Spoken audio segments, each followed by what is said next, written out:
अस्सलाम वालेकुम। अगर आप पाकिस्तान में ब्यूरोक्रेसी का हिस्सा बनना चाहते हैं तो आपको सीएसएस के एग्जाम में बैठना चाहिए। पाकिस्तान में सीएसएस 2027 का एग्जाम अभी अपकमिंग ईयर में 2027 के पहले 2 महीनों में होगा इंशाल्लाह फेब में। सीएसएस के लिए अप्लाई करने के लिए आजकल एक स्क्रीनिंग टेस्ट लिया जाता है जिसको एमपीटी कहा जाता है। MCQs based preliminary test. Preliminary mean जो पहले होता है, जो मेन जो 12 पेपर होते हैं सीएसएस उनसे पहले एक शॉर्ट लिस्टिंग या आप कह सकते हैं स्क्रीनिंग किस्म का एक टेस्ट होता है जिसमें से क्वालिफाई स्टूडेंट्स करते हैं तब जाके वो सीएसएस के एग्जाम में बैठ सकते हैं। एक किस्म का फिल्टर लगाया जाता है कि ताकि तमाम कैंडिडेट जो कि नॉन सीरियस हैं वो उनके भी पेपर आप चेक ना करने पड़े। एमपीटी एग्जाम्स के लिए जो सीएसएस 2027 अभी आने वाला है उसके लिए एमपीटी एग्जाम के लिए आप कब अप्लाई कर सकते हैं। एमपीटी एग्जाम्स का टेस्ट किस दिन होगा, किस डेट को। एमपीटी के लिए सिलेबस क्या होगा। सीएसएस एग्जाम होता क्या है, उसमें जो ऑप्शनल और जो कंपल्सरी सब्जेक्ट्स हैं सीएसएस में वो कौन कौन से होते हैं। सीएसएस में जब आप क्वालिफाई कर देते हैं टेस्ट के बाद, इंटरव्यू के बाद जब आप क्वालिफाई सीएसएस को कर लेते हैं तो आपकी एलोकेशन किन ग्रुप्स में होती है, ए टू जी तमाम इंफॉर्मेशन इस वीडियो में मैं डिस्कस करने जा रहा हूं। और सबसे इंपॉर्टेंट बात, जो इस वीडियो को अगर आप ए टू जी देखेंगे तो आपको मैं ये भी बताऊंगा कि आप सीएसएस के लिए जो स्क्रीनिंग टेस्ट है, जो एमपीटी है, आप उसकी तैयारी कैसे कर सकते हैं। और इस वीडियो में मैं आपके साथ ये भी डिस्कस करूंगा कि अगर आप सीएसएस की तैयारी करना चाहते हैं तो आपको अभी से, अगर आपने अप्लाई नहीं भी किया या आप सीएसएस 2027 2027 में अगर अप्लाई करने का इरादा नहीं भी रखते और उससे अगले साल यानी सीएसएस 2028 में अगर आप अपीयर होना चाहते हैं तो आज से ही, आज यानी 12 अगस्त से ही आपको कौन कौन सी बुक्स कह लें, मैगजीन्स कह लें, कौन कौन से मटेरियल ऑनलाइन को आपको आज से पढ़ना शुरू कर देना चाहिए ताकि आपका एप्टीट्यूड, आपकी प्रिपरेशन, आपका माइंडसेट या आपकी जो रगबत मिलान या रुझान है वो सीएसएस के एग्जाम में बैठने के लिए रेडी हो जाए। तो स्टार्ट करते हैं। सबसे पहले मैं आपको बताता चलूं कि सीएसएस का एग्जाम आजकल, आप पहले ऐसे होता था कि आप अप्लाई करते थे और फिर 12 के 12 पेपर में आप अपीयर होते थे। आजकल सीएसएस ने एक फिल्टर लगा दी है, एफपीएससी ने basically, federal public service commission ने, जो पाकिस्तान लेवल पे सीएसएस का इम्तिहान कंडक्ट करता है। फेडरल पब्लिक सर्विस कमीशन ने कहा है कि आप नोटिफिकेशन के मुताबिक कि अब 2-3 साल से कि एमपीटी का टेस्ट पहले लिया जाएगा। एमसीक्यूज बेस्ड प्रिलिमिनरी टेस्ट होगा जिसमें 200 एमसीक्यूज होते हैं। हर एमसीक्यूज का एक नंबर होता है। जो 200 नंबर का एग्जाम होता है जो कि ऑब्जेक्टिव होता है और उसके डिफरेंट एरियाज होते हैं, वो भी मैं अभी आपके साथ डिस्कस करूंगा। और इसमें क्वालिफाई करने के लिए आपके 33% नंबर चाहिए। 100 में से 33, तो 200 का एग्जाम है तो कितने होंगे, 66 नंबर अगर आपके होंगे एमपीटी एग्जाम में तो तब जाके आप सीएसएस के एग्जाम में एक्चुअली आप बैठ पाएंगे। और ये जो एमपीटी का एग्जाम है इसमें कोई नेगेटिव मार्किंग नहीं होती, यानी आप 200 के 200 एमसीक्यूज अटेम्प्ट कर सकते हैं। ठीक हो गया तो दुरुस्त, ना ठीक हुआ तो नंबर नहीं कटेंगे, जैसा कि पीपीएससी के एग्जाम में या एफपीएससी के बाकी पेपर में नेगेटिव मार्किंग होती है।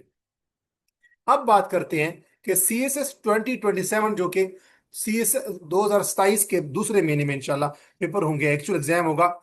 तो सीएसएस 2027 का जो एमपीटी एग्जाम है उसका मैं आपको नोटिफिकेशन दिखाता हूँ एफपीएससी का, कि एमपीटी के लिए आप कब अप्लाई कर सकते हैं। वैसे मैं आपको जुबानी कलामी बता दूं कि 3 अगस्त से लेकर 20 अगस्त तक, आज 12 अगस्त है, 3 अगस्त से एफपीएससी का पोर्टल ओपन हो चुका है। 3 अगस्त से लेकर 20 अगस्त तक आप स्क्रीनिंग टेस्ट के लिए अप्लाई कर सकते हैं जो कि मैंडेटरी है, मस्ट है। आप एमपीटी पास किए बगैर सीएसएस के एग्जाम में नहीं बैठ सकते। तो ये 3 अगस्त से लेकर 20 अगस्त तक आपने एफपीएससी की वेबसाइट के ऊपर जाना है। वहां पे आपने अपना एक अकाउंट क्रिएट करना है। अकाउंट क्रिएट करके जिसमें अपना यूजर नेम पासवर्ड रखेंगे, उसके बाद आपने एमपीटी के लिए अप्लाई करना है। उसकी 250 रुपये फी है। और उसके बाद आपका एग्जाम होगा। एमपीटी का कब होगा, सितंबर के मंथ में होगा, किस डेट को होगा, late me share detail with you. तो हम देखते हैं सबसे पहले कि आप लोग, आप जो एमपीटी का एग्जाम देने जा रहे हैं उसकी मालूमात let me share with you कि कौन कौन सी चीजें आपको पता होनी चाहिए। Let me share with you. जी, मैं उम्मीद करता हूँ कि आपको स्क्रीन विजिबल होगी। अगर आपको स्क्रीन विजिबल है, मैं दोबारा इसको विजिबल बनाने की कोशिश करता हूँ। जी, होपफुली आपको जो स्क्रीन विजिबल होगी। मजीद इसको विजिबल बनाने की मैं कोशिश करता हूँ। ये एफपीएससी का एक नोटिफिकेशन है, पब्लिक नोटिफिकेशन है। इसके मुताबिक सीएसएस 2027 का जो एमपीटी एग्जाम है, उसके ऊपर अप्लाई करने की लास्ट डेट आपकी है 20 अगस्त।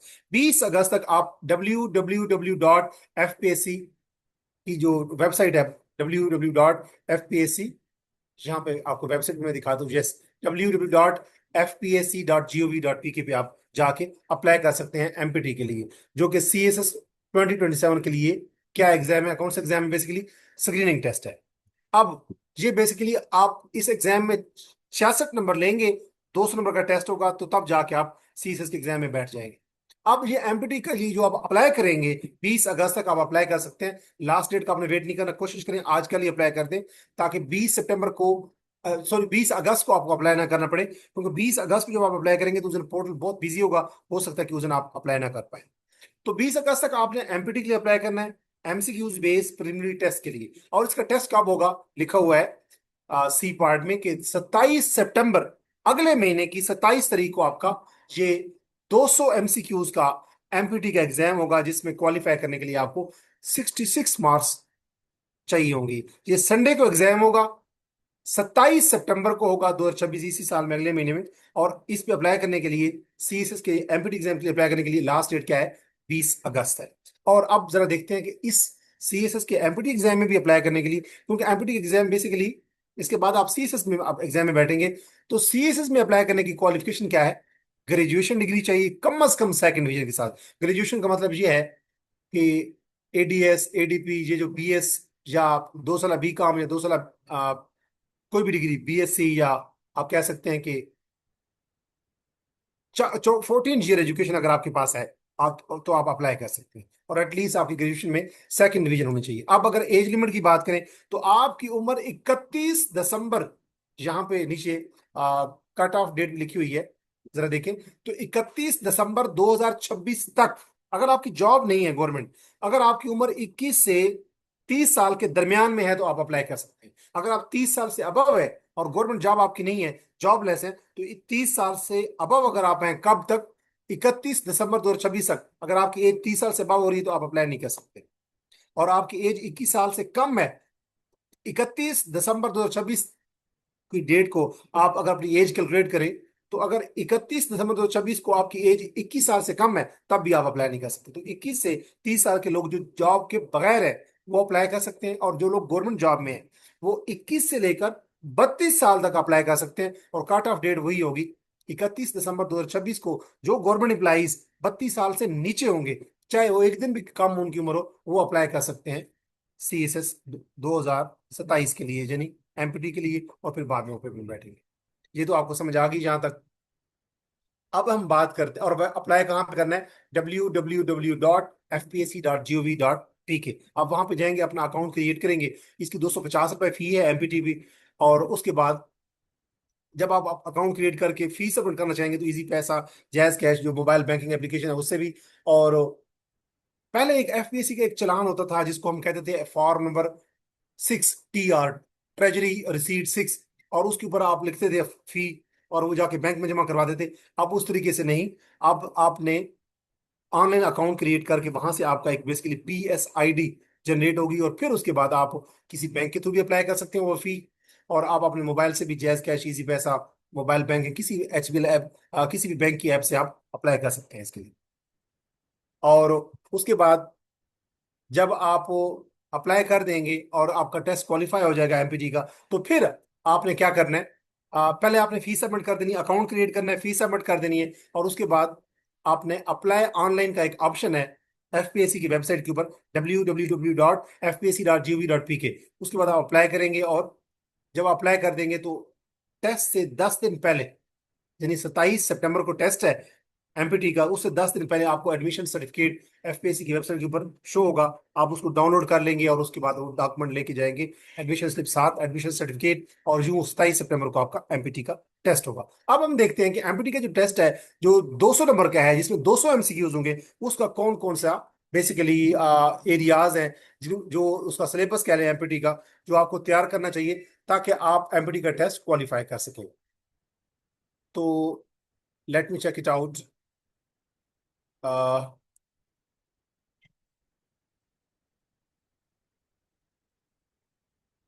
ये बेसिकली जो इसका एमपीटी का जो है सिलेबस, मैं वो आपको शो करने जा रहा हूँ। उम्मीद है आपको स्क्रीन विजिबल होगी, अगर नहीं है विजिबल तो मैं दोबारा विजिबल बनाने की कोशिश करता हूँ। ये बेसिकली हमारा सिलेबस है एमपीटी का।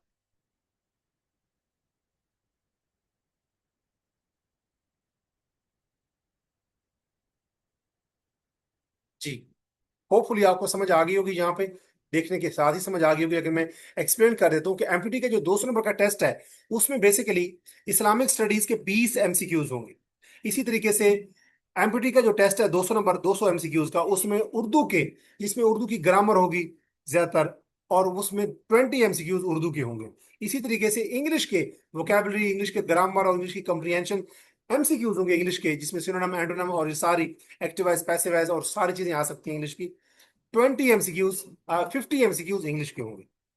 और इसी तरीके से जनरल एबिलिटी के अंदर अगर हम बात करें, तो जो जनरल मैथमेटिक्स आप कह लें, अलजबरा कह लें, स्टैटिस्टिक्स कह लें, ज्योमेट्री कह लें, तो ये जो एनालिटिकल पोर्शन है, जो जो आप कह सकते हैं कि जनरल एबिलिटी का पोर्शन है, जिसमें आपकी मेंटल एबिलिटी चेक की जाएगी, जो मैथमेटिक्स के क्वेश्चन होंगे, आपका एनालिटिकल स्किल्स चेक की जाएंगी। ये 60 नंबर का टेस्ट होगा। 60 एमसीक्यूज इसके होंगे।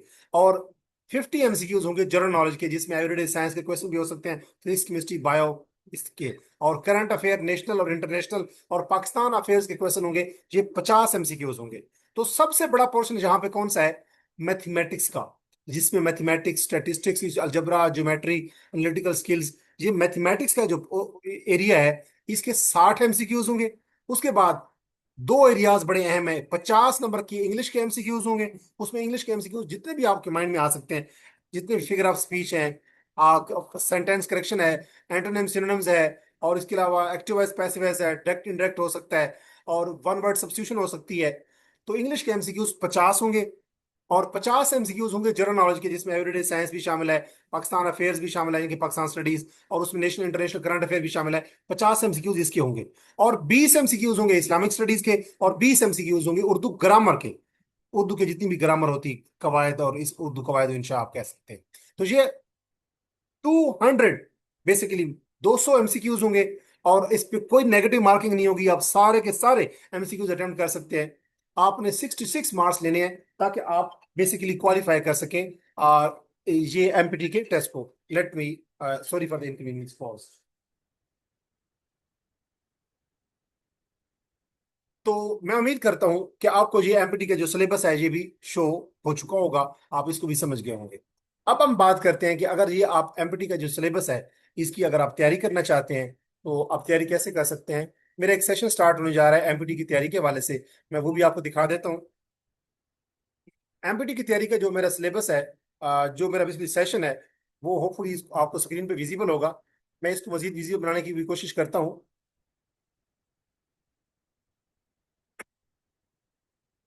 ये बेसिकली मेरा सेशन है, जो कि मैं त्या स्टार्ट कर रहा हूँ 20 अगस्त से। 20 अगस्त पे चूंकि एमपीटी पे अप्लाई करने की लास्ट डेट है, तो ये 20 अगस्त से 20 सितंबर तक का 1 मंथ का सेशन होगा। इसमें मैं आपको डेली बेसिस पे मटेरियल शेयर करूंगा शॉर्ट फॉर्म में। वो आपको जो मटेरियल मैं शेयर करूंगा, आप उसको रीड आउट करेंगे। और जब आप रीड आउट करेंगे, तो डेली बेसिस पे शाम को आपका टेस्ट होगा। और इसमें आपको व्हाट्सएप सपोर्ट अवेलेबल होगी, मॉर्निंग 7 AM से लेकर 8 PM इवनिंग तक। आप मुझसे कोई क्वेश्चन या क्यूरी पूछ सकते हैं, कोई एम्बिग्यूटी हो। और इसमें मैं तमाम एरियाज जो मैंने डिस्कस किए हैं, जिसमें मैथमेटिक्स का एरिया है, जिसमें इंग्लिश का एरिया है, जिसमें जीके का एरिया है, जिसमें इस्लामिक स्टडीज का एरिया है, जिसमें पाकिस्तान स्टडीज का एरिया है, जिसमें करंट अफेयर्स हैं, जिसमें उर्दू का एरिया है, ये तमाम एरियाज में डेली बेसिस पे जो आपका टेस्ट होगा उसमें मैं शामिल किया करूंगा। तो आप इसकी टोटल फी जो है वो 3000 है। अगर आप इंटरेस्टेड है तो आप मेरे व्हाट्सएप नंबर 03326896 568 पर रब्ता कर सकते हैं। अगर आप व्हाट्सएप नंबर आपने नोट नहीं किया तो इस वीडियो के कमेंट सेक्शन में मैं एक लिंक दूंगा, जो पहला लिंक होगा उस पर आप क्लिक करेंगे तो आपके सामने मेरा एक पोस्टर ओपन होगा। उस पोस्टर में मेरा ये एमपीटी का जो पोस्टर है, इसमें मेरा व्हाट्सएप नंबर भी आपको शो हो रहा होगा। इस वीडियो के कमेंट सेक्शन में आप चेक करेंगे तो आप मुझसे व्हाट्सएप रब्ता करके इस एमपीटी सेशन की तैयारी कर सकते हैं, जो 1 मंथ की तैयारी होगी 20 अगस्त से 20 सितंबर तक। अब हम बात करते हैं सीएसएस के हवाले से, जनरली बात करते हैं कि जब आपका ये टेस्ट क्वालिफाई हो जाएगा तो सीएसएस के अंदर बेसिकली अच्छा ये जरा आउटलाइन भी चेक, ये तो हो गया, ये हम डिस्कस कर लिया सिलेबस। अब हम बात करते हैं सीएसएस के हवाले से, जो कुछ जनरल चीजें मैं डिस्कस करना चाह रहा था आपसे, वो है सीएसएस के हवाले से सीएसएस में ऑप्शनल सब्जेक्ट्स और कंपल्सरी सब्जेक्ट्स जो होते हैं वो कौन से होते हैं। अगर हम बात करें सीएसएस के ऑप्शनल सब्जेक्ट्स और कंपल्सरी सब्जेक्ट्स के हवाले से, तो सीएसएस में 6 सब्जेक्ट ऐसे होते हैं जो हर कैंडिडेट ने उसका एग्जाम देना होता है, जिसमें एक इंग्लिश ऐसे होता है 100 नंबर का सबसे टफ पेपर होता है, जिसकी मैं तैयारी करवाता रहता हूँ। इस इंग्लिश ऐसे की कोचिंग भी प्रोवाइड करता हूँ, इंग्लिश ऐसे की एवेल्यूशन भी प्रोवाइड करता हूँ, क्योंकि 2 टाइम मैं सीएसएस में और 2 टाइम पीएमएस में इंग्लिश ऐसे क्वालिफायर हूँ अल्हम्दुलिल्लाह। उसके बाद इंग्लिश प्रेसी एंड कंपोजिशन 100 मार्क्स का एक पेपर होता है, जिसमें इंग्लिश ग्रामर होती है, कंपोजिशन के क्वेश्चन होते हैं, कंप्रीहेंशन के क्वेश्चन होते हैं, प्रेसी के क्वेश्चन होते हैं, उसमें डायरेक्ट इनडायरेक्ट और ये सारी चीजें होती हैं। और उसमें ट्रांसलेशन तक भी शामिल होता है कि एक पैराग्राफ दिया जाता है उर्दू में, जिसको आप इंग्लिश में ट्रांसलेट करते हैं। तो ये जो इंग्लिश प्रेसी एंड कंपोजिशन का जो पेपर है, मैं इसकी भी तैयारी करवाता रहता हूँ। और इसके पेपर में सीएसएस में 1 टाइम मेरे 79 मार्क्स हैं आउट ऑफ 100, और पीएमएस में मेरे 78 मार्क्स हैं आउट ऑफ 100। तो इंग्लिश ग्रामर कंपोजिशन प्रेसी का पेपर की भी मैं तैयारी करवाता रहता हूँ, उसके लिए भी आप मुझसे रब्ता कर सकते हैं। ये 2 पेपर इंग्लिश ऐसे 100 नंबर का, जिसमें आपके पास 10 ऐसे आते हैं, 10 टॉपिक में से एक टॉपिक के ऊपर आपने 3 घंटे में 100 नंबर का इंग्लिश ऐसे करना होता है। सीएसएस में 95 to 96% लोग इस इंग्लिश ऐसे में फेल हो जाते हैं।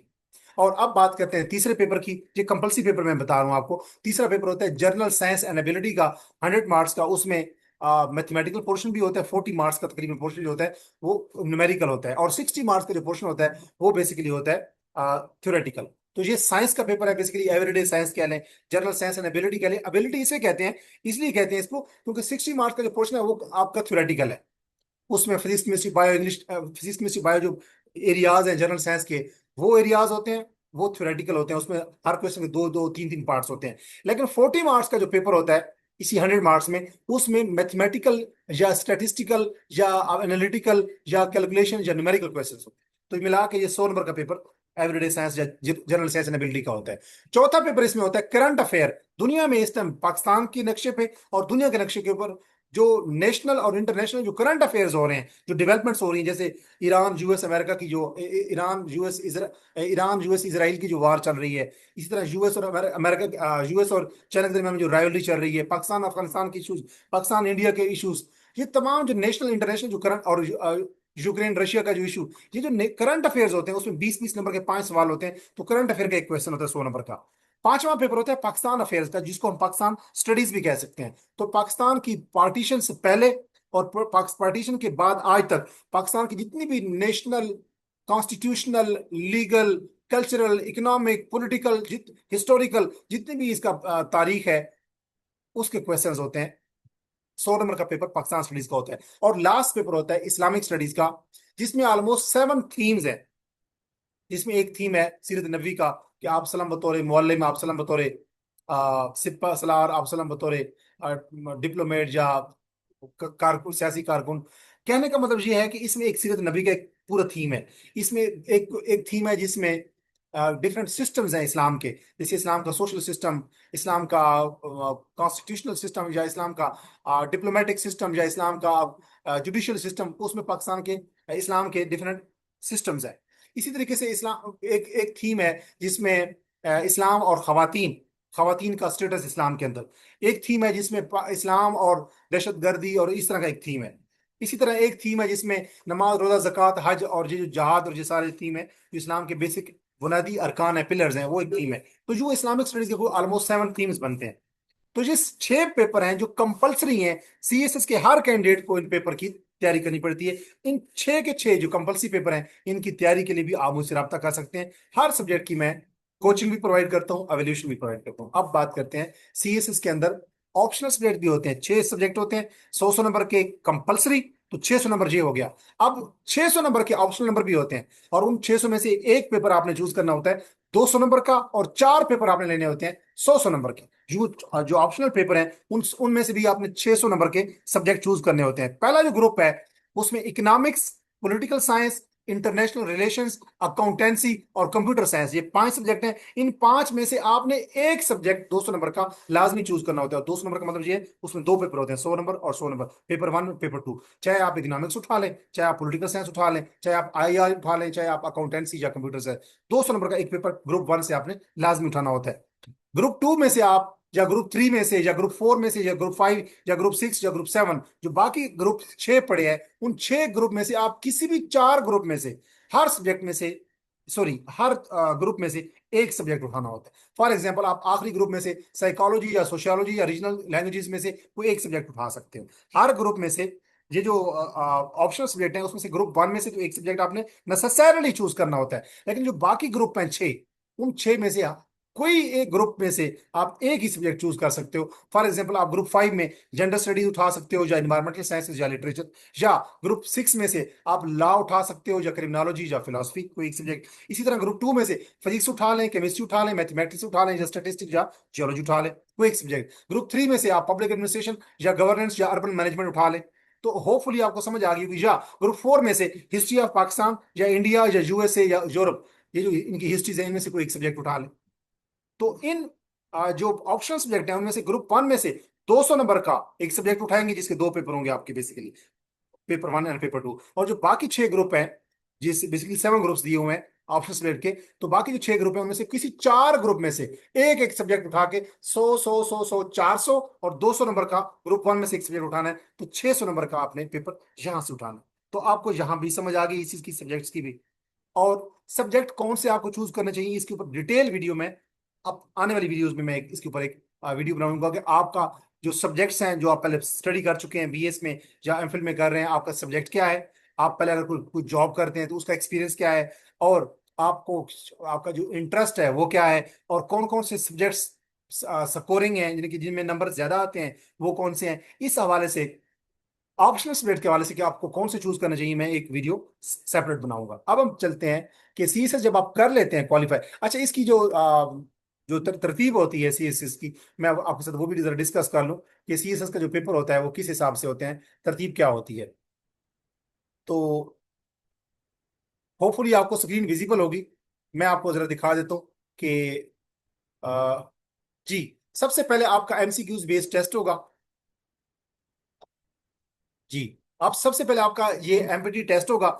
20 अगस्त तक आप इसके लिए अप्लाई कर लें, 20 अगस्त के बाद आप अप्लाई नहीं कर सकते। एज मैंने बता दी आपको। जो नॉन गवर्नमेंट एम्प्लॉइज हैं, जो गवर्नमेंट जॉब नहीं करते, वो 21 से 30 साल तक, जो गवर्नमेंट जॉब एम्प्लॉइज करते हैं, जो जो गवर्नमेंट जॉब में है, वो 21 से 32 साल तक अप्लाई कर सकते हैं। कट ऑफ डेट कहाँ से काउंट करेंगे, 31 दिसंबर 2026 को। अच्छा, सबसे पहले आपका एमपीटी टेस्ट होगा, जो मैं बता चुका हूँ 27 सितंबर को होगा। 200 नंबर का, 200 एमसीक्यूज पे मबनी टेस्ट होगा, जिसमें नेगेटिव मार्किंग नहीं होगी। उसमें अगर 66 नंबर आपके होंगे तो एमसीक्यूज बेस्ड एबिलिटी टेस्ट आपका पास। उसके बाद आपके 12 पेपर होंगे, 6 ऑप्शन कंपलसरी और 6 ऑप्शनल, ये 12 पेपर होंगे। इसमें अगर आप पास कर लेंगे तो फिर आपका साइकोलॉजिकल टेस्ट होगा, जो रिटर्न भी होता है, और उसका साइकोलॉजिकल टेस्ट का आपका इंटरव्यू भी होता है, और उसके बाद आपका फाइनल इंटरव्यू होता है। और आप जो लोग कैंडिडेट्स पाकिस्तान में सेलेक्ट हो जाते हैं, तो वो उनकी एलोकेशन किन ग्रुप्स में होती है। एक ग्रुप है पाकिस्तान एडमिनिस्ट्रेटिव सर्विस, पीएएस। एक ग्रुप है Pakistan police service, PSP, police service of Pakistan. एक ग्रुप है फॉरेन सर्विस ऑफ पाकिस्तान। एक ग्रुप है इनलैंड रेवेन्यू सर्विस। एक ग्रुप है पाकिस्तान कस्टम सर्विस। एक ग्रुप है Pakistan audit and accounts service.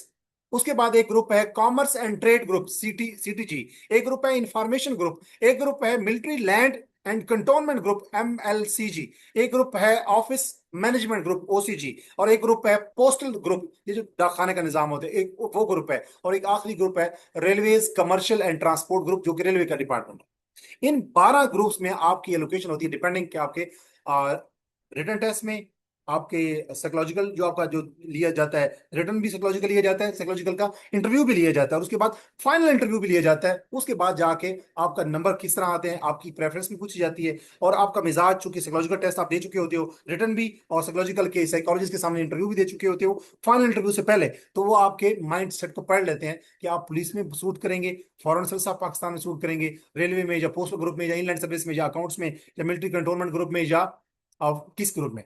तो ये 12 ग्रुप में से किसी एक ग्रुप में आपकी एलोकेशन की जाती है। 17 स्किल की आपकी डे फर्स्ट से रेगुलर जॉब होती है, और ये वो शशके वाली जॉब है जिसको ब्यूरोक्रेसी कहते हैं। ब्यूरोक्रेसी की जो 12 ग्रुप्स में आपकी जॉब होती है, जो फॉरेन सर्विस ऑफ पाकिस्तान में जाते हैं, वो पाकिस्तान का जो फॉरेन जो पाकिस्तान की फॉरेन मिनिस्ट्री है उसमें एक्टिव होते हैं। वो दुनिया के मुख्तलिफ मुल्कों में पाकिस्तान के एम्बेसडर बन के वो तैनाती उनकी होती है। अमेरिका या पाकिस्तान की दुनिया के जो जितने बाकी ममालिक हैं उनमें वो पाकिस्तान के एम्बेसडर बन के जाते हैं दुनिया के बाकी ममालिक में। इसी तरीके से जो police service of group police PSP police service of Pakistan में जाते हैं, वो डायरेक्ट एएसपी भर्ती होते हैं, एएसपी से वो एसपी बनते हैं, एसपी से वो एसएसपी बनते हैं, डीपीओ तैनात हो जाते हैं, फिर वो एडिशनल आईजी और आईजी तक पहुंच जाते हैं। इसी तरीके से पोस्टल ग्रुप में भी, इनलैंड रेवेन्यू सर्विस में भी, ऑडिट अकाउंट सर्विस में भी, कस्टम में भी और रेलवे ग्रुप में भी, तमाम ये जो मुलाजमीन जो भर्ती होते हैं सीएसएस करके, वो 17 स्किल से होते हैं, पे भर्ती होते हैं पहले दिन से रेगुलर, और जो ब्यूरोक्रेसी का हिस्सा होते हैं 17 से लेकर ये 22 स्किल तक पहुंच जाते हैं, और at the end of their service यानी सेक्रेटरी लेवल पे पहुंच जाते हैं ये मुख्तलिफ ग्रुप्स में होते हुए। और अगर आप एक ग्रुप में आते हैं तो आप उसी ग्रुप में ही उसकी वर्टिकल आपकी मोबिलिटी होती रहती है, यानी आप प्रमोट होते रहते हैं 17वें स्किल से 18वें में, 19वें में, 20वें में, 20वें में भी कुछ लोग रिटायर हो जाते हैं, कुछ 21वें और कुछ 22वें स्किल में भी पहुंच जाते हैं। तो ये आपको मैंने बता दिया कि बेसिकली आपका रोड मैप होता है। अब हम बात करते हैं कि अगर आप सीएसएस की तैयारी करना चाहते हैं तो आज से ही, हो सकता है आप में से कुछ लोग जो मेरी वीडियो देख रहे हैं वो कह रहे हो कि वो चाह रहे हो कि हम अभी सीएसएस की तैयारी, हमने अपियर नहीं होना 2027 में, तो हम आगे अपियर होंगे, तो हमें आज से किन चीजों को पढ़ना शुरू कर देना चाहिए। उन लोगों के लिए मैं एक सीएसएस का रोड मैप लेके आया हूँ, जो आपको आज आज से ही आपको उसके ऊपर काम करना स्टार्ट करना चाहिए। ये बेसिकली सीएसएस का रोड मैप है, और इसमें एफपीएससी का एग्जामिनेशन जो है, ये स्टार्ट जब जो जो बच्चे इसकी तैयारी शुरू करते हैं, तो वो आपने किसी एकेडमी का सिलेबस नहीं नहीं पढ़ना, कि वो अगर एकेडमी आपको कहती है, किसी एकेडमी में आप एडमिशन ले लेते हैं और वो कहते हैं कि आपने ये चीजें पढ़नी है, नो। आप एफपीएससी की वेबसाइट पे जाएंगे, और वहां पे www.fpsc.gov.p की ये जो वेबसाइट है एफपीएससी की, उस पे जाके आप सीएसएस का रूल्स देखें, लेटेस्ट सीएसएस का सिलेबस जो 2016 के बाद से अब जो सिलेबस चल रहा है वो देखें, पास्ट पेपर देखें हर सब्जेक्ट के। उसके बाद एमपीटी का जो सिलेबस है वो मैं आपसे डिस्कस कर चुका हूं, और प्रीवियस एग्जामिनर की रिपोर्ट वो भी एफपीएससी की वेबसाइट के ऊपर पड़ी है। जो प्रीवियस एग्जामिनर की रिपोर्ट होती है उसमें एग्जामिनर पेपर चेक करने के बाद बताते हैं कि क्रिमिनोलॉजी में, जनरल स्टडीज में, उर्दू में, इंग्लिश में, इस्लामिक स्टडीज में, पाकिस्तान स्टडीज में, आईआर में, पॉलिटिकल साइंस में, पंजाबी में, जितने भी सब्जेक्ट्स हैं ऑप्शनल और जो कंपलसरी हैं, उसमें कितने कैंडिडेट्स पास हुए, अपीयर हुए, कितने पास हुए, कितने एक्सीलेंट नंबर लिए, कितने बच्चों ने एवरेज नंबर लिए, कितने बच्चों की ज्यादा मिस्टेक्स क्या थी। तो वहां से आपको आइडिया होता है कि किस पेपर में क्या रिक्वायरमेंट होती है। तो ये चीजें लाजमी पढ़े।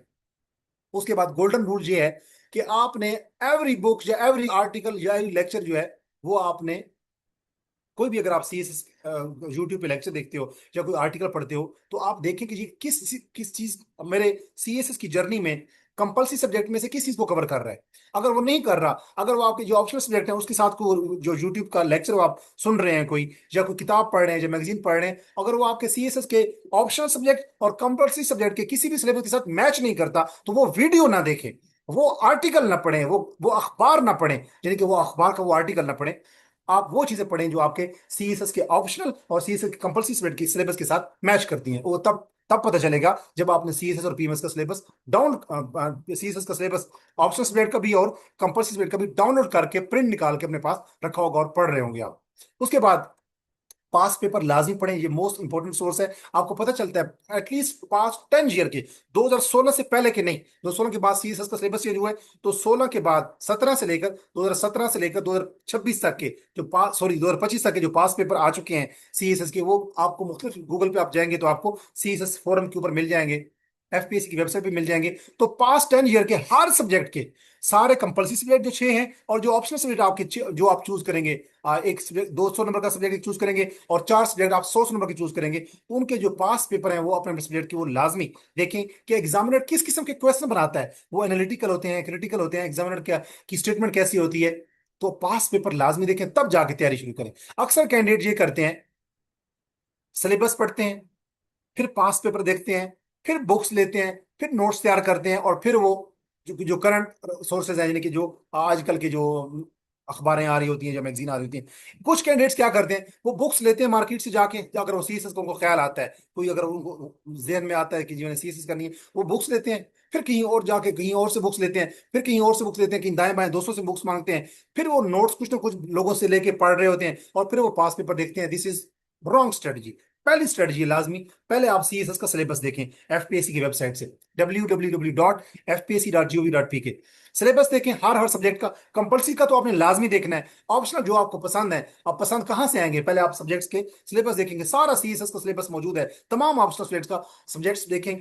आप देखें अगर आपकी जुआलॉजी है, केमिस्ट्री है, फिजिक्स है, बायो है, बीएस में जब एमफिल में, तो आपके सब्जेक्ट का जो आपका सब्जेक्ट आप पढ़ते रहे हो, एफएससी में जो आपने पढ़ा, बीएस में पढ़ा, एमफिल में जो आप पढ़ रहे हैं या पढ़ रही हैं, तो उस सब्जेक्ट के सिलेबस को देखें। अगर आपका केमिस्ट्री सब्जेक्ट है, सपोज मेरा बिजनेस इकोनॉमिक्स सब्जेक्ट है, तो मैं अपने सब्जेक्ट के सिलेबस को देखूंगा, क्या वो उसका सिलेबस कितना है। तो जो चीज आप बीएस में, एफएससी में पढ़ चुके हो या एमफिल में पढ़ रहे हो, उस सब्जेक्ट को कोशिश करें उसका सिलेबस लाजमी देखें।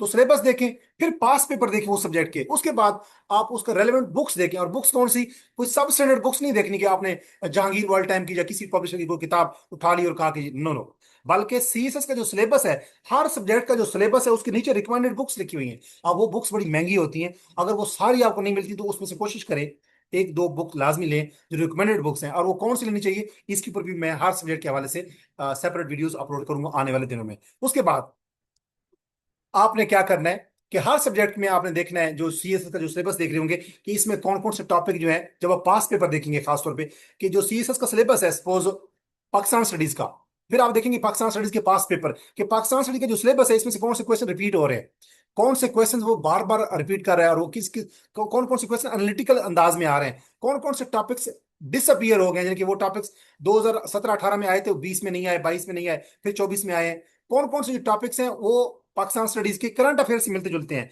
यानी कोई भी सब्जेक्ट आप देख रहे हो, ऑप्शनल सब्जेक्ट या कंपलसरी, आप उसका जो सिलेबस देख रहे होंगे, आपके सामने प्रिंट फॉर्म पड़ा होगा, फिर आप उसके पास पेपर जब देख रहे होंगे, तो देखेंगे उस सिलेबस में कौन कौन से क्वेश्चन रिपीट हो रहे हैं, और अगर उस सिलेबस में जो क्वेश्चन आ रहे हैं वो किस अंदाज में, एनालिटिकल वे में आ रहे हैं, कौन कौन से क्वेश्चन बार बार रिपीट हो रहे हैं, थीम, उन क्वेश्चन को लाजमी तैयार करें। और देखिए कि जो एग्जामिनर है, पेपर जब वो बनाता है, पाकिस्तान स्टडी हो, इस्लामिक स्टडी हो, जेंडर स्टडी हो, केमिस्ट्री हो, फिजिक्स, बायो, मैथ, या आईआर, पॉलिटिकल साइंस, उसमें जो सिलेबस है, उस सिलेबस के मुताबिक जब एग्जामिनर पिछले 10 सालों में पेपर बनाता रहा है, तो वो उस सिलेबस में से जो थीम उठाता है, पेपर कैसे बनाता है। तो ये लाजमी देखिए। उसके बाद न्यूज़पेपर लाजमी पढ़ें। न्यूज़पेपर में डॉन न्यूज़पेपर अक्सर लोग रिकमेंड करते हैं, मैं भी रिकमेंड करूंगा। डॉन न्यूज़पेपर आपने पूरा चाटना नहीं है, आपने उस डॉन न्यूज़पेपर के 3 एडिटोरियल होते हैं, एडिटोरियल का मतलब होता है एडिटर की राय, एडिटोरियल पढ़ें। वो हर रोज की डेवलपमेंटल स्टोरीज होती हैं, हर रोज की जो करंट अफेयर होते हैं, तीनों जो करंट अफेयर हैं, जो 3 एडिटोरियल्स होते हैं, वो हर रोज पढ़े। और डॉन की जो ओपिनियन में 4 से लेकर 6 आर्टिकल पढ़े होते हैं, वो 6 के 6 आर्टिकल नहीं पढ़ने, वो देखें कि 6 के 6 आर्टिकल की हेडिंग देखें। अगर कोई मलिया लोधी का आर्टिकल है, कोई एजुकेशन के ऊपर है, कोई यूएस चाइना की राइवलरी के ऊपर है, जो आजकल जो इंटरनेशनल जो अफेयर्स चल रहे हैं उसके ऊपर कोई है, तो वो हर रोज का कोई एक दो ओपिनियन पढ़ें, और 3 एडिटोरियल रोजाना के आप लाजमी पढ़ें।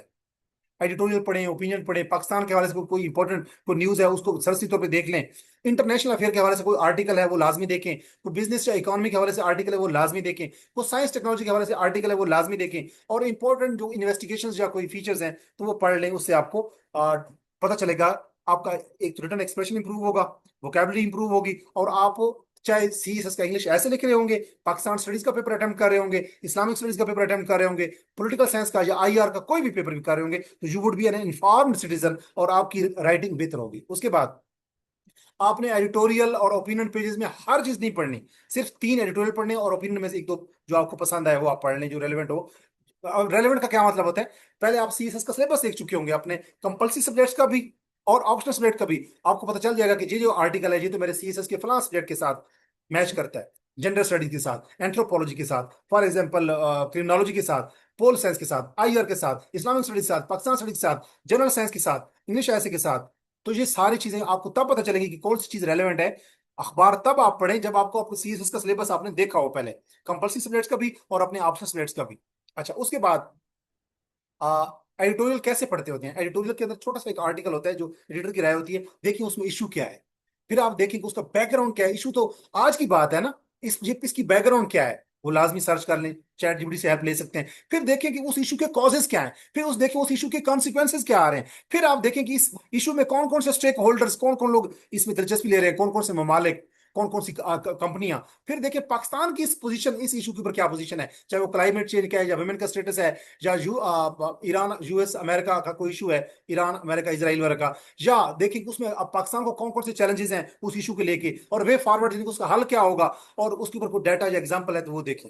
यानी हर आर्टिकल के अंदर कोई ओपिनियन पेज हो डॉन न्यूज़पेपर का, या कोई भी आप मैगजीन पढ़ रहे हैं, या कोई एडिटोरियल पढ़ रहे हैं, उसमें देखिए इशू क्या है, उसका बैकग्राउंड क्या है, कॉजेस क्या है, इफेक्ट्स क्या है, पाकिस्तान की पोजीशन क्या है, पाकिस्तान को कौन से चैलेंजेस का सामना है, और पाकिस्तान उससे कैसे नबुर्द आजमा या निमट सकता है। इस तरीके से हर आर्टिकल पढ़ेंगे तो आर्टिकल के अंदर पढ़ने से के बाद आपकी इंग्लिश ऐसे की तैयारी हो रही होगी, क्योंकि इंग्लिश ऐसे के अंदर भी ऐसे होता है कि आप कॉजेज एंड इफेक्ट्स या चैलेंजेस एंड सॉल्यूशंस या वे फॉरवर्ड देते हैं, और उसमें डाटा भी पुट करना पड़ता है, और पाकिस्तान की पोजीशन भी देनी पड़ती है, एग्जाम्पल डाटा भी देना पड़ता है। उसके बाद इस तरीके से अगर आप एडिटोरियल पढ़ेंगे या मैगजीन पढ़ेंगे तो आपकी सीएसएस के आंसर मटेरियल की तैयारी हो रही होगी। सीएसएस का कोई भी सब्जेक्ट है उसके जब आप आंसर लिख रहे होंगे, तो आप चूंकि आर्टिकल आपने इस तरीके से पढ़ा होगा, एडिटोरियल या मैगजीन इस अप्रोच के साथ पढ़ा होगा कि इशू क्या है, उसका बैकग्राउंड क्या है, उसके कॉजेज क्या है, उसके इफेक्ट्स क्या है, पाकिस्तान की पोजीशन उस इशू को लेकर क्या है, पाकिस्तान को चैलेंजेस क्या है उस इशू को लेकर, और पाकिस्तान उसका वे फॉरवर्ड क्या है पाकिस्तान के लिए, और उसके रेलेवेंट को डाटा एग्जाम्पल क्या है। इस तरीके से अगर आप हर आर्टिकल को देखेंगे, छानेंगे, स्किमिंग या स्कैनिंग करेंगे, तो आपकी सीएसएस के हर पेपर की तैयारी हो रही होगी। आपको तरीका आ रहा होगा कि क्वेश्चन मैंने कैसे अटेम्प्ट करना है। हर क्वेश्चन को अटेम्प्ट करने का यही तरीका होता है, इशू क्या है, उसका बैकग्राउंड क्या है, उसके कॉजेज क्या है, उसका सोल्यूशन क्या है, पाकिस्तान की पोजीशन क्या है, उसका वे फॉरवर्ड क्या है, एग्जाम्पल डाटा वगैरह। तो होपफुली समझ आ गई होगी। अगर आप मैगजीन्स पढ़ना चाहते हैं तो बहुत सारे मैगजीन्स नहीं पढ़ने आपने, एक ही मैगजीन पढ़े, जैसा कि बहुत सारे कैंडिडेट चार पांच पांच में मैगजीन पढ़ रहे होते हैं, तो आप जहांगीर वर्ल्ड टाइम का अगर मैगजीन एक पढ़ रहे हैं तो सफिशिएंट है। हर महीने का ये मैगजीन होता है, और साल के एंड पे दिसंबर में ये 12 इन 1 वीक पास पब्लिश करते हैं जहांगीर वर्ल्ड टाइम वाले, कि जनवरी का, फेब का, मार्च का, अप्रैल का, सारे में क्वार्टरली भी पब्लिश करते हैं, कि तीन तीन महीनों का भी इकट्ठा ये पब्लिश करते हैं। और उसके बाद सेमी एनुअल भी होता है कि 6 महीनों का जो मैगजीन होता है वो इकट्ठा भी पब्लिश करते हैं। और साल के एंड पे ये दिसंबर के महीने में ये 12 इन 1 पब्लिश करते हैं, कि जनवरी से लेकर दिसंबर तक के सारे मैगजीन इकट्ठे करके एक किताब बनाते हैं, 12 इन 1 कहलाती है। अब वो भी पिछले साल का, इन 2026 के दिसंबर में आप वो लेंगे तो आप पूरा 2026 कवर हो जाएगा। 2025 का दिसंबर का वो 12 वॉल्यूम लेंगे, 12 इन 1, तो 2025 के सारे करंट अफेयर जो, सॉरी, जो मैगजीन्स आ चुके होंगे उनके, उनका मटेरियल वो आखिरी दिसंबर के महीने में पब्लिश कर देते हैं। उसके बाद अगर आप जहांगीर वर्ल्ड टाइम का मैगजीन पढ़ेंगे तो उसमें पाकिस्तान के current affair, Pakistan affairs, international affairs, MCQs, background information जितनी भी होती है किसी इशू को भी लेकर, और सीएसएस के हवाले से कुछ टिप्स एंड ट्रिक्स भी होती हैं जो अगर जहांगीर वर्ल्ड टाइम मैगजीन पढ़ते हैं। इसके अलावा अगर आप डॉन अखबार पढ़ रहे हो तो वो आपको एनालिटिकल मटेरियल मिलता है, लेकिन वो बिखरा हुआ होता है, कभी कोई अखबार पढ़ते हैं, कभी किसी दिन का अखबार पढ़ते हैं, कोई अखबार छूट जाता है। तो अगर आप पढ़ते हैं जहांगीर वर्ल्ड टाइम का मैगजीन हर महीने का लेते हैं, तो उसमें डॉन के आर्टिकल भी सारे उन्होंने इकट्ठे करके रखे होते हैं, और कुछ मिसलेनियस मुतफरिक आर्टिकल भी पड़े होते हैं। तो जो लोग हर रोज का अखबार नहीं पढ़ सकते वो हर महीने का जहांगीर वर्ल्ड टाइम का मैगजीन ले लें, तो दैट वुड बी सफिशिएंट। उसके बाद अगर हम बात करें तो हाई क्वालिटी अगर आप करंट अफेयर तैयार करना चाहते हैं, क्योंकि करंट अफेयर का पेपर होता है सीएसएस में कंपल्सरी सब्जेक्ट में 100 नंबर का, और जो ऐसे इंग्लिश के आते हैं, सीएसएस का जो एक सब्जेक्ट है इंग्लिश ऐसे, उसमें भी करंट अफेयर के ऊपर इंग्लिश ऐसे आ जाते हैं। तो फॉरेन अफेयर्स एक मैगजीन है, अगर आप ये पढ़ेंगे, अगर आप जहांगीर वर्ल्ड टाइम पढ़ रहे हैं तो फॉरेन अफेयर्स के मैगजीन पढ़ने की जरूरत नहीं है। अगर आप फॉरेन अफेयर का मैगजीन पढ़ रहे हैं तो फिर जहांगीर वर्ल्ड टाइम अफेयर पढ़ने की जरूरत नहीं है, एक मैगजीन पढ़ें, that would be, that would make you easy, that would make CSS preparation easy for you, और आप कंफ्यूज नहीं होंगे, आप ओवरबर्डन नहीं करें अपने आप को। तो अगर आप फॉरेन अफेयर मैगजीन पढ़ते हैं तो ये इंटरनेशनल रिलेशंस जो आईआर का सब्जेक्ट है, करंट अफेयर्स पाकिस्तान के जो नेशनल इंटरनेशनल लेवल पे है, इंग्लिश ऐसे की तैयारी हो रही होगी, पॉलिटिकल साइंस का सब्जेक्ट, पोल साइंस की तैयारी हो रही होगी, इंटरनेशनल जो कॉन्फ्लिक्ट्स हैं, जो जेंडर ग्रेट पावर की जो पॉलिटिक्स की दुनिया में चल रही है, और जियो पॉलिटिक्स की आपकी बहुत अच्छी तैयारी हो रही होगी अगर आप फॉरेन अफेयर मैगजीन पढ़ते हैं। आपने फॉरेन अफेयर का मैगजीन पढ़ रहे हो जो जहांगीर वर्ल्ड टाइप का, हर महीने के हर मैगजीन में से हर आर्टिकल नहीं पढ़ना, बल्कि वो आर्टिकल पढ़ने हैं जो आपके सीएसएस के कंपलसरी और सीएसएस के ऑप्शनल सब्जेक्ट के साथ मुताबिकत रखते हूँ। हर आर्टिकल पढ़ने की जरूरत नहीं है। उसके बाद अगर आप देखें तो सिर्फ वो आर्टिकल देखें जिसमें यूएस चाइना की राइवलरी, यूएस की foreign policy, China, Russia, middle east, south Asia, global economy, climate change, international institution जितने भी हैं, IMF, world bank, UH, WHO, emerging technologies जो आ रही हैं, इन चीज इनके ऊपर आर्टिकल लाजमी पढ़े। ये सारे जो 10 टॉपिक्स हैं, ये सीएसएस के इंग्लिश ऐसे के लिए, इंटर आईआर के लिए, पॉलिटिकल साइंस के लिए, मुख्तलिफ सब्जेक्ट्स के लिए, आपके पाकिस्तान स्टडीज के लिए आपको हेल्प करेंगे, और करंट अफेयर के लिए।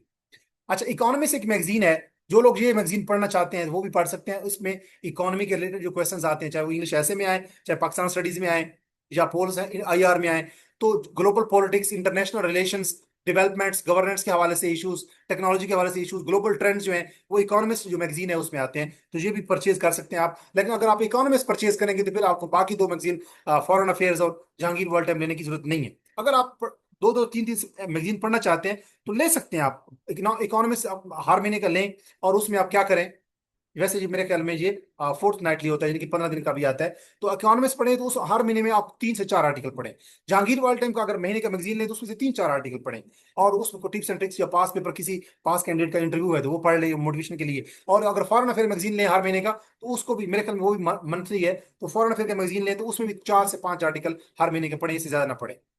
उसके बाद ऑफिशियल रिपोर्ट्स लाजमी पढ़ें। अक्सर लोग क्या करते हैं, वो मुख्तलिफ अकेडमीज के नोट्स पढ़ते हैं, अकेडमी के नोट्स जो होते हैं वो सब स्टैंडर्ड होते हैं। बल्कि क्या करें, अगर आपने इंग्लिश ऐसे क्या अच्छा मटेरियल ढूंढना है, पाकिस्तान स्टडीज का अच्छा मैगजीन मटेरियल ढूंढना है, आईआर का या करंट अफेयर के किसी टॉपिक का, सब्जेक्ट का, पॉलिटिकल साइंसेस के हवाले से, इस्लामिक स्टडीज के हवाले से, सीएसएस के कंपलसरी या ऑप्शनल सब्जेक्ट के हवाले से, किसी भी सब्जेक्ट के हवाले से अगर आपने अच्छा डाटा ढूंढना है, तो पाकिस्तान के हवाले से अगर आपने अच्छा डाटा ढूंढना है, तो फिर आप क्या करें, पाकिस्तान के हवाले से इंटरनेशनल ऑर्गेनाइजेशन, आईएमएफ की वेबसाइट पे जाएं। पाकिस्तान इकोनॉमी, फिस्कल डेफिसिट, डेब्ट, taxation, balance of payment, structural reform, IMF programme के ऊपर आपको डाटा मिलेगा। इसी तरीके से अगर आप वर्ल्ड बैंक की वेबसाइट पे जाएंगे तो आपको पॉवर्टी के हवाले से, एजुकेशन के हवाले से, ह्यूमन डेवलपमेंट के हवाले से, एग्रीकल्चर, क्लाइमेट, गवर्नेंस और पाकिस्तान डेवलपमेंट के हवाले से बहुत अच्छे आर्टिकल मिलेंगे, और इवन के आपको चार्ट्स भी मिलेंगे, डाटा भी मिलेगा। यूएन के हवाले की वेबसाइट पे अगर आप जाएंगे तो स्टैंडर्ड सस्टेनेबल डेवलपमेंट गोल्स के हवाले से, इंटरनेशनल रिलेशंस के हवाले से, IR, human rights, climate, global governance, peace and security के हवाले से बहुत अच्छे आर्टिकल मिलेंगे, और आपको चार्ट्स मिलेंगे, डाटा मिलेगा। UNDP, united nation development programme की वेबसाइट पे अगर आप जाएंगे तो human development, poverty, governance, gender equality और इनइक्वालिटी को लेके बेहतरीन डाटा मिलेगा। अकेडमीज के नोट्स लेने की बजाय यूएनडीपी की वेबसाइट पे जाएं, यूएन की वेबसाइट के ऊपर जाएं। इसी तरीके से मैंने बताया आपको इससे पहले, वर्ल्ड बैंक की वेबसाइट के ऊपर जाए, उसके ऊपर इससे पहले आईएमएफ की वेबसाइट के ऊपर जाए। ये जो इंटरनेशनल ऑर्गेनाइजेशन है इनकी वेबसाइट चेक करें, इनके फोरम। ठीक है। उसके बाद इससे पहले अगर मैं बात करूं, अगर पाकिस्तान के हवाले से आप डाटा चाहते हैं तो पाकिस्तान इकोनॉमिक सर्वे लाजमी पढ़ें। गूगल पे लिखिए पाकिस्तान इकोनॉमिक सर्वे, तो आपको हर साल का मिल जाता है। पाकिस्तान ब्यूरो ऑफ स्टैटिस्टिक्स, ये आप इस फोरम के ऊपर जाएं और डाटा आपको मिलेगा पाकिस्तान के हवाले से। State bank of Pakistan website के ऊपर लिखे लिखे गूगल के ऊपर, स्टेट बैंक ऑफ पाकिस्तान की ऑफिशियल वेबसाइट पे जाएं, वहां से आपको डाटा मिलेगा। वो जेन्युइन डाटा होगा, लेटेस्ट डाटा होगा, अपग्रेडेड डाटा होगा। प्लानिंग कमीशन एक वेबसाइट है पाकिस्तान की, उस फोरम पे जाएं, आपको पाकिस्तान की डिफरेंट जो प्लान्स आते हैं, 5 ईयर प्लान डेवलपमेंट के हवाले से, वहां से लेटेस्ट डाटा मिलेगा पाकिस्तान के हवाले से। मिनिस्ट्री ऑफ फाइनेंस है पाकिस्तान की, उसकी वेबसाइट पे जाएं, पाकिस्तान के हवाले से लेटेस्ट डाटा मिलेगा। Ministry of foreign affairs, Pakistan की जो मिनिस्ट्री है फॉरेन अफेयर्स की, उसकी उस गूगल पे लिखें, उसकी ऑफिशियल वेबसाइट पे जाएं, वहां से जो डाटा मिलेगा, रिपोर्ट्स मिलेंगी, जो प्रेस ब्रीफ मिलेंगी, वो बेहतरीन डाटा होगा, लेटेस्ट डाटा होगा। और इलेक्शन कमीशन ऑफ पाकिस्तान की वेबसाइट पे जाएं, वहां पे जो डाटा होगा वो उस वेबसाइट के ऊपर, जो पाकिस्तान की इलेक्शन कमीशन ऑफ पाकिस्तान की ऑफिशियल वेबसाइट है, उसके ऊपर जो इलेक्शन के हवाले से, इलेक्टोरल रिफॉर्म्स के हवाले से जो डाटा होगा, इलेक्टोरल रिगिंग के हवाले से, इलेक्शन कमीशन ऑफ पाकिस्तान को कौन से चैलेंजेस का सामना है, उसका हल कैसे हो सकता है, तजावीज, सारी जो रिपोर्ट्स होंगी, जो डाटा होगा वो रेलेवेंट होगा, अपडेटेड होगा, बोगस नहीं होगा, पुराना नहीं होगा, अपडेटेड डाटा होगा। तो इन पाकिस्तान के हवाले से इन फोरम्स के ऊपर, इन फोरम की वेबसाइट को लाजमी चेक करें। तो ये मैंने आपके साथ डिस्कस की बेसिकली सीएसएस के हवाले से और पीएमएस के हवाले से। आज से ही आप इन चीजों को, UNDP, UN, world bank, IMF, इससे पहले मैंने कहा कि election commission of Pakistan, ministry of foreign affairs, ministry of finance, planning commission, state bank of Pakistan, Pakistan bureau of statistics, Pakistan economic survey, ये जो ऑफिशियल फोरम्स हैं, इनको, इनकी वेबसाइट को ओपन करके उनको बुक मार्क कर दें, यानी कि डेली बेसिस पे आप इनको देखा करें, कभी की कोई वेबसाइट, कभी कोई वेबसाइट। डाउन न्यूज़पेपर के एक दो, जो तीन रोजाना के 3 जो एडिटोरियल होते हैं वो लाजमी पढ़ें। और इकोनॉमिक्स मैगजीन पढ़ लें, या फॉरेन अफेयर्स मैगजीन है वो देख लें, या जहांगीर वर्ल्ड टाइम का अफेयर मैगजीन देख लें, हर महीने का ये लाजमी पढ़ें। अगर आप अखबार हर रोज का नहीं पढ़ सकते तो ये मैगजीन पढ़ेंगे तो भी काफी होगा। और डाउन न्यूज़पेपर के ऊपर हर आर्टिकल नहीं पढ़ना, हर रोज के 3 एडिटोरियल लाजमी पढ़ें।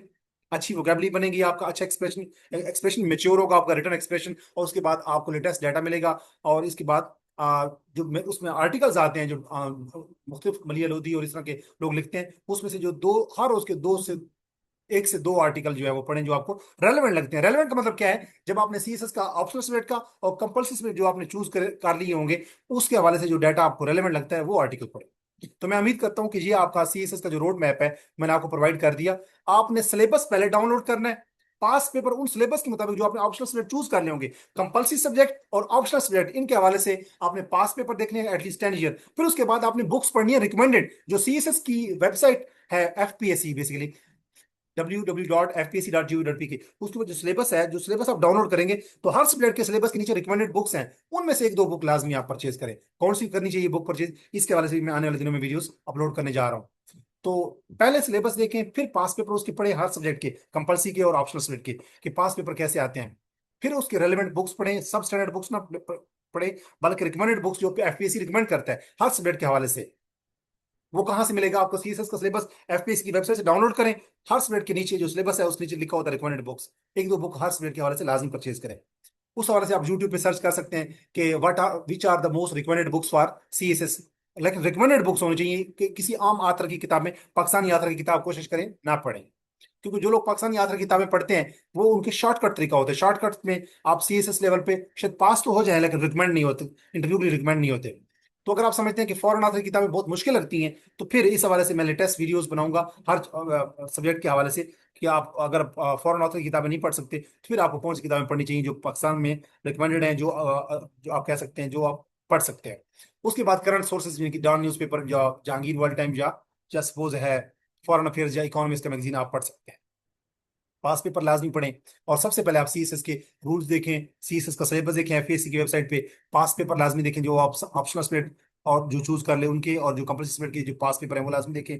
और एमपीटी की अगर आप तैयारी करना चाहते हैं, तो जैसे मैं बता चुका हूँ, मैं दोबारा भी आपको दिखा देता हूँ कि जो एमपीटी का जो हमारा है बेसिकली, पहले सीएसएस 2027 जो है, दो, 2027, इसमें अप्लाई करने के लिए सबसे पहले आपको एमपीटी के लिए अप्लाई करना पड़ेगा, जो 3 अगस्त से लेकर 20 अगस्त तक आप अप्लाई कर सकते हैं पीपीएससी की वेबसाइट के ऊपर। इसकी 250 रुपये फी है। अगर आप यूट्यूब पे जाएंगे और लिखेंगे how to apply for MPT on FPSC website, तो आपके सामने वीडियोस आ जाएंगी। वैसे आप पीपीएससी की एफपीएससी की वेबसाइट पे जाएं, तो वहां लिखें www.fpsc.gov.pk, तो आपके सामने एक डैशबोर्ड ओपन होगा। वहां पे जो एफपीएससी जो एमपीटी 2027 है, उस पर आप क्लिक करेंगे, तो वहां पे गाइडलाइन दी हुई है। तो अगर आप एमपीटी की तैयारी करना चाहते हैं, एमपीटी के लिए अप्लाई करने की लास्ट डेट है 20 अगस्त, और इसका टेस्ट होगा 27 सितंबर को। तो मैं एक एमपीटी की तैयारी के लिए, जिसमें 200 एमसीक्यूज होंगे, कोई नेगेटिव मार्किंग नहीं होगी पेपर में, और ये 200 में से आपके 60 नंबर होंगे, 66, तब जाके आप 12 पेपर सीएसएस के दे पाएंगे। तो एमपीटी की तैयारी के लिए, जिसमें मैंने सिलेबस इसका डिस्कस कर चुका हूँ, जिसमें 60 नंबर का जो है वो मैथमेटिकल पोर्शन है, 50 नंबर का इंग्लिश का पोर्शन है, 50 नंबर का जीके का पोर्शन है, 20 नंबर की इस्लामिक स्टडीज है, 20 नंबर की उर्दू है। 200 एमसीक्यूज का जो पेपर है, इसकी तैयारी मैं 1 महीने में आपको करवाऊंगा, 20 अगस्त से लेकर 20 सितंबर तक। अगर आप इंटरेस्टेड हैं, तो आप मेरे व्हाट्सएप नंबर 03326896 568 पर रब्ता कर सकते हैं। अगर आप अभी तक आपने व्हाट्सएप नंबर मेरा नोट नहीं किया, तो इस वीडियो के कमेंट सेक्शन में जाएंगे, जो पहला कमेंट होगा उसको मैं पिन कर दूंगा, उस पिन पे आप उस लिंक पे क्लिक करेंगे, तो मेरा एक पोस्टर ओपन होगा, उसमें मेरा व्हाट्सएप नंबर मेंशन होगा। उस व्हाट्सएप पे अपना नेम, अपनी क्वालिफिकेशन, अगर कोई करंट जॉब कर रहे हैं या प्रोफेशन, तो अपनी करंट जॉब और प्रोफेशन का नाम और सिटी का नाम लिख के आप मुझे मैसेज करेंगे कि वी आर इंटरेस्टेड या I am interested in MPT preparation. तो I would help you get enrolled in my MPT preparation session, which is of 1 month, और उसकी फी है 3000। अपना बहुत सारा ख्याल रखें। अगर इस वीडियो को देखने के बाद आपके जहन में अभी भी कोई तिश्नगी है, कोई क्वेश्चन है, कोई क्यूरी है, एम्बिग्यूटी है, तो आप इस वीडियो के कमेंट सेक्शन में अपना क्वेश्चन लिख सकते हैं, या मेरे व्हाट्सएप नंबर पर मुझसे रब्ता कर सकते हैं। मेरा व्हाट्सएप नंबर है 03326896 568। अगर आप मेरे चैनल के ऊपर न्यू हैं, तो इंग्लिश विद अजमल खान को, ये मेरा यूट्यूब चैनल है, इसको सब्सक्राइब करें, ताकि इस किस्म की वीडियोस आप तक बर वक्त पहुंचती रहें। अगर आप सीएसएस के हवाले से, ऑप्शनल सब्जेक्ट्स या कंपल्सरी सब्जेक्ट के हवाले से मेरी हेल्प चाहते हैं, कोचिंग के हवाले से या एवोल्यूशन के हवाले से, तो उसके लिए भी आप मेरे व्हाट्सएप नंबर पे रब्ता कर सकते हैं। मैं सीएसएस की इंग्लिश ऐसे की, सीएसएस की इंग्लिश ग्रामर एंड कंपोजिशन प्रेसी के पेपर की कोचिंग भी प्रोवाइड करता हूँ, और एवोल्यूशन भी प्रोवाइड करता हूँ। अगर आप मेरे चैनल के ऊपर न्यू हैं, once again I would like to request, तो do subscribe my YouTube channel, so that informative videos like this might reach you as soon as possible. अपना ख्याल रखिएगा, और उन लोगों का जो आपसे जुड़े हुए हैं, मिलते हैं नेक्स्ट वीडियो में एक नए थीम के साथ। तब तक दीजिए इजाजत। और सीएसएस के जो डिफरेंट सब्जेक्ट्स हैं, ऑप्शनल और जो कंपल्सरी, उनके हवाले से कौन कौन सी किताबें आपको पढ़नी चाहिए, कौन कौन से सोर्सेज कंसल्ट करने चाहिए, इसके हवाले से, हर सब्जेक्ट के हवाले से मैं आने वाले दिनों में वीडियोस अपलोड करता रहूंगा गाहे बगाए। तो मेरे चैनल से जुड़े रहिए, और तब तक दीजिए इजाजत, अपनी नेक्स्ट वीडियो तक मिले। अल्लाह नगेबान। मिलते हैं नेक्स्ट वीडियो में एक नए थीम के साथ। अस्सलाम वालेकुम।